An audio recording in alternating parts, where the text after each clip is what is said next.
Kuna alama nyingine ambazo zinafungamana na usiku wa Lailatul Qadr, kama vile tulivyotaja kuchomoza kwa jua asubuhi yake, jua likiwa safi, la shi'a laha, jua linakuwa halina miale ile.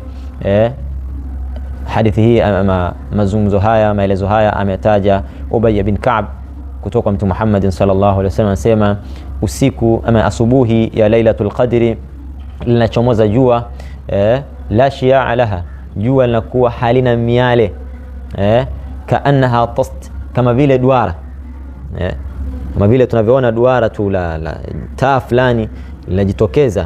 Kwa hiyo hata jua ile asubuhi ya Lailatul Qadr jua linakuwa hivyo, linakuwa halina miale, mpaka linakuja linanyenyuka, hapo ndipo linaanza kutoa ile miale yake na mianga yake. Tambii mwisho kabisa tupate tambii.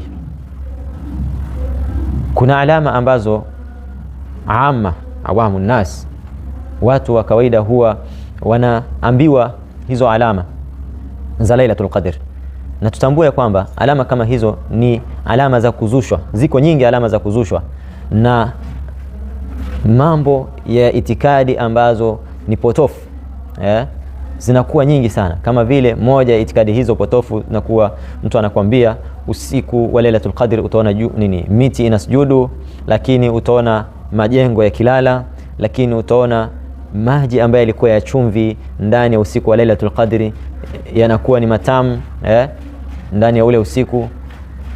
Maneno kama haya ni khurafat na itikadi ambazo ni mbovu. Lakini pia usiku ule wa ndani ya usiku ule wa Lailatul Qadr utaona mbwa zimejizuilia na kubweka, hasipigi makelele.